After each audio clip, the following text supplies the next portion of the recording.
President Trump telling NBC News he's proud of the U.S. economy and that 2026 is going to be even better. Joining us right now is White House National Economic Council Director Kevin Hassett. Good morning to you. Morning. There's been a long sort of back and forth about the state of our economy, about how good it is, but also maybe how bad it is, and the bad part being what came before during the Biden administration, and whether the president now owns this economy.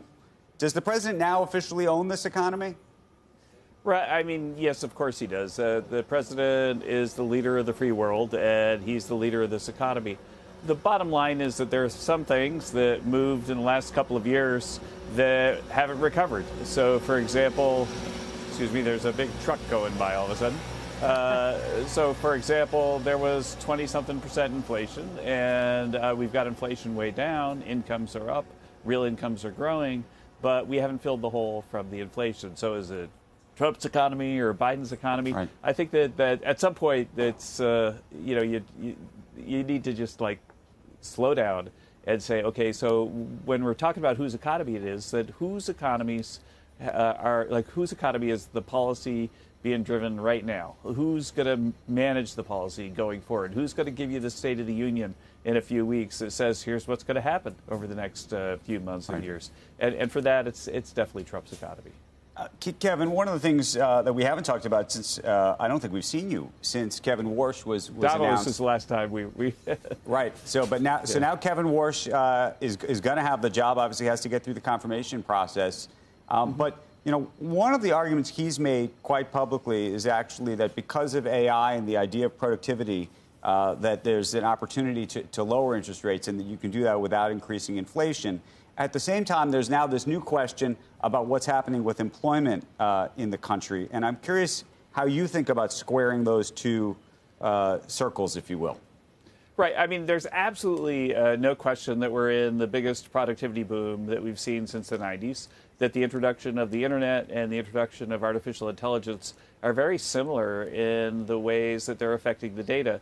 I thought it was interesting. You put up a graphic a minute ago where you showed that the biggest outperformer of the Dow was Caterpillar, of all things. But that's 100% consistent with what we're seeing, which is that, first of all, that Trump's tax policies are making it so that you can expense capital equipment. So there's big demand for Caterpillar stuff.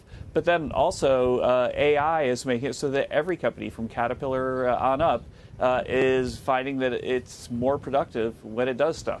And so with higher productivity, they get higher profits, and profits is, we often hear from another network, it's a mother's milk of stocks. And so, yeah, I absolutely believe that we're on an uptick that's significant. I think that the open question really is what's going to happen to jobs as productivity goes up? And I think that there's a chance that job creation lags. Productivity skyrockets, profits skyrocket, GDP skyrocket. But then all of a sudden, you're making 20 widgets and you can make 20 widgets with a fewer person, and then that person has to find a new job. I think that kind of transition could happen. When you think about last week in the markets, I don't know how focused you were on sort of the back and forth, but there really was a sort of the mood music. It seemed to change, if you will. For much of the week, there was a real concern about tech companies effectively overspending on one side, whether some of the big tech companies which had been rewarded for their spending were getting nicked, if you will. And then on the other end, there became worries about some of the other software companies and whether they were going to be cannibalized by the big guys. By the end of the week, things had shifted gears all over again. And how you're thinking about that and who you're talking to about it. Yeah, I actually talked to a bunch of my friends in Silicon Valley over the week to try to understand what was going on. And the bottom line is that a software engineer at a typical, West Coast Silicon Valley company has seen their productivity go up by 50, 80% over the last year because of these amazing tools that Anthropic and the other countries are developing. And so what that means is that if you're, a 22-year-old kid who just graduated from college with a software engineering degree, that there is a machine that can probably, help a senior person do your job. But in the bottom line, in the end, these big companies that were going up and down last week, their clients are people that have built relationships with them over the years that they trust. And so I think that it's going to be a long, long time until the client base moves away from the really, really big organizations like Salesforce and moves, straight to ChatGPT because of the relationships that these and the data that these firms have built over time. Hey, Kevin, I want to ask you about the jobs market. We do have the jobs number coming finally on Wednesday after a little bit of a delay. We got some not great news last week when we were looking at the jobs numbers. I guess one was Challenger Gray and Christmas came out with numbers that were the largest number of layoffs we've seen in any month since 2009. You had the initial jobless claims number that was a little hotter than expected.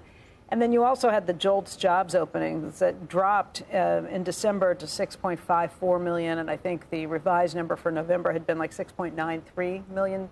I just wonder what you think is happening in the jobs market right now with all the data you see.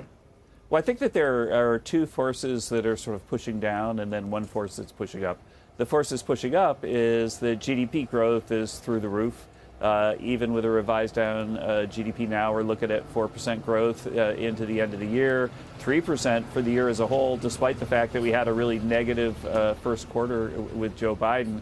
And so that's the positive effect. The negative effects are when there's a productivity boom, then maybe you can make the same amount of stuff with fewer workers, and so that might reduce labor demand. And then the other thing is that there's a pretty big decline in the labor force because of illegals leaving the country.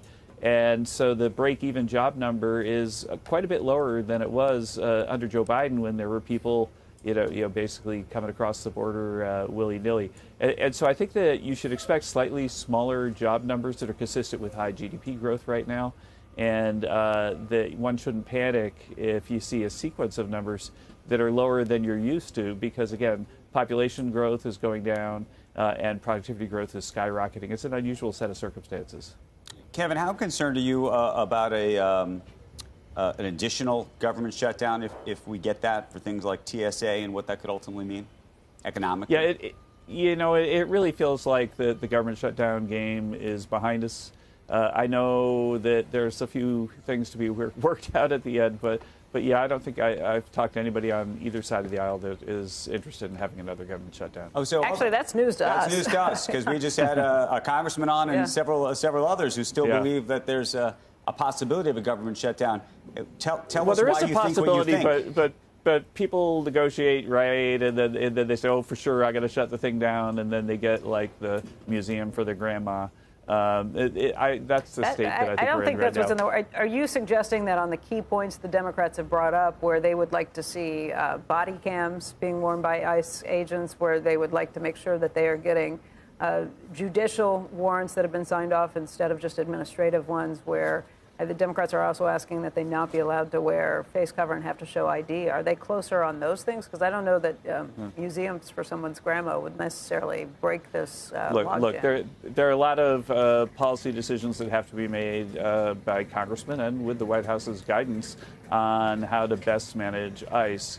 But that's something that the White House has always believed, and I think most members of Congress believe, is pushed through regular order, not by threatening a government shutdown.